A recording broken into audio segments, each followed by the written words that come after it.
और बड़ी खबर का रुख करेंगे गुजरात हिमाचल चुनाव से पहले आज एक बड़ी अग्नि परीक्षा है सियासी दलों के लिए। बीजेपी और दूसरी पॉलिटिकल पार्टीज के लिए 7 विधानसभा सीटों पर उपचुनाव के नतीजों के लिए काउंटिंग चल रही है। 6 राज्यों की 7 विधानसभा सीटें जिन पर वोटों की गिनती हो रही है और 8 बजे से वोटों की गिनती शुरू हो चुकी है। 7 विधानसभा की सीटें हैं जिन विधानसभा सीटों पर उपचुनाव के नतीजे आएंगे। बिहार उसमें है, यूपी, महाराष्ट्र, हरियाणा, ओडिशा और तेलंगाना शामिल हैं। बिहार में 2 सीटें हैं मोकामा, जहां पर बाहुबली के सामने बाहुबली और गोपालगंज की सीट, तो दूसरी यहां पर बीजेपी और आरजेडी में कांटे की टक्कर है। हालांकि बसपा भी है, लेकिन टक्कर बीजेपी आरजेडी के बीच में।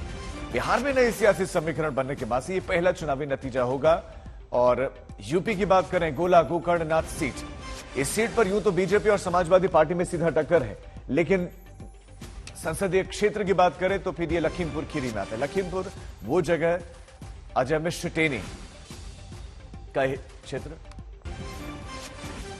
आशीष हमारे संवाददाता इस खबर पर ज्यादा जानकारी के साथ जुड़ गए हैं लखीमपुर से ही।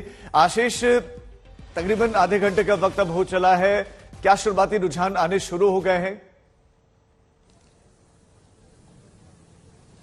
जी बिल्कुल, अभी पोस्टल बैलेट को पूरी तरीके से काउंट कर लिया गया है। उसके बाद अब क्योंकि 8 बजे से ही काउंटिंग यहाँ शुरू थी और मैं मतदान यहाँ पर जहाँ पर ये काउंटिंग हो रही है मौजूद हूँ। आप देखिए, पहले तो फोर्स डिप्लॉय जिस तरीके से की गई, किसी को भी आने का इजाजत नहीं है अंदर साफ तौर से, और काउंटिंग भी शुरू हो जा चुकी है। तकरीबन अभी स्टार्ट हुई है तो मान सकते हैं कि आपकी 2-3%, 5% तक पहुंच चुकी है, क्योंकि फोर्स यहाँ पर पूरी तरीके डिप्लॉय किया गया है। लखीमपुर का ये एरिया है और यहाँ पर भी किसी बाहरी व्यक्ति को आने तक का अभी मनाही है, क्योंकि ये इस एरिया में माना जा रहा है क्योंकि एक सीट की काउंटिंग है तो लगभग 3 से 4 घंटे में पूरी काउंटिंग कर ली जाएगी और ये रिजल्ट भी कहीं ना कहीं तब तक आ जाएगा। तो ऐसे में अभी शुरुआत है और पोस्टल बैलेट के बाद में शुरुआत शुरू की गए है। रुझान हालांकि अभी जो है एक ही पोलिंग स्टेशन का है, तो इस वजह से एक एक करके ओपन किया जा रहा है, लेकिन जल्द ही थोड़ा समय लगेगा और आधे 1 घंटे के अंदर बहुत से रुझान आना शुरू हो जाएंगे कि आखिर ये सीट जो है क्यों महत्वपूर्ण है गोला गोकर्णनाथ की, जहां से बीजेपी और समाजवादी पार्टी लगातार कंटेस्ट कर रही है। और ऐसे में माना जा रहा है कि फिर से समाजवादी पार्टी इस सीट को लेने की कवायद कर रही है। वहीं बीजेपी ने अपनी पूरी ताकत झोंकी हुई है इस सीट पर। ये लखीमपुर का एरिया जहां पर मैं इस समय मौजूद हूं, जहां पर काउंटिंग हो रही है। लखीमपुर अजय मिश्रा टेनी का संसदीय एरिया आता है, जहां से गोला गोकर्णनाथ की सीट है।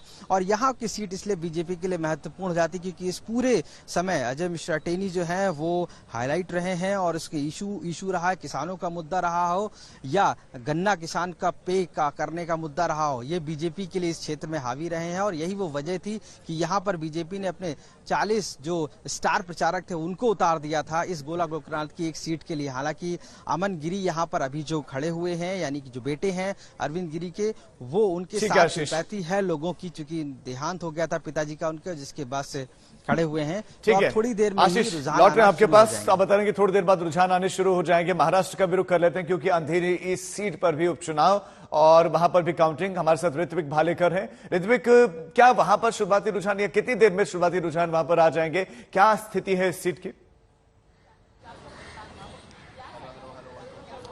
जी बस शुरू ही हो चुका है काउंटिंग अंधेरी पूर्व के इस काउंटिंग बूथ पर, जो मेरे पीछे आप देख सकते हैं। यहाँ पर पहले आधा घंटा तो पोस्टल वोट जो है वो गिने जाएंगे। 8:30 बजे ईवीएम की काउंटिंग शुरू होगी। लगभग 1 से 1.5 घंटे के बीच यहाँ पर रुझान जो है आना शुरू हो जाएंगे। मैं आपको बता दूं कि महाराष्ट्र में सत्तांतर के बाद पहला चुनाव होने जा रहा है। हालांकि बीजेपी ने अपना उम्मीदवार जो है आखिरी वक्त पर यहाँ पर पीछे ले लिया। उद्धव ठाकरे की शिवसेना से यहाँ पर ऋतुजा लटके चुनाव लड़ रही है।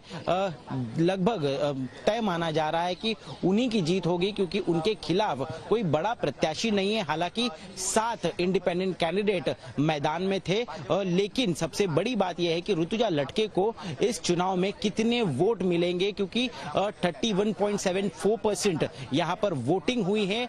लगभग 85,000 लोगों ने अंधेरी ईस्ट कॉन्स्टिट्यूएंसी में वोट किया है। दावा ये शिवसेना से किया जा रहा है कि 40 से 45,000 से ज्यादा नजर बना रखे। आप बता रहे कि ऋतुजा लटके का यहाँ पर जीतना लगभग तय है, क्योंकि सामने कोई मजबूत प्रतिद्वंदी नहीं है। आप नजर बनाए रखें, अपडेट्स के लिए लगातार आपके पास आएंगे। फिलहाल बहुत शुक्रिया तमाम जानकारी के लिए।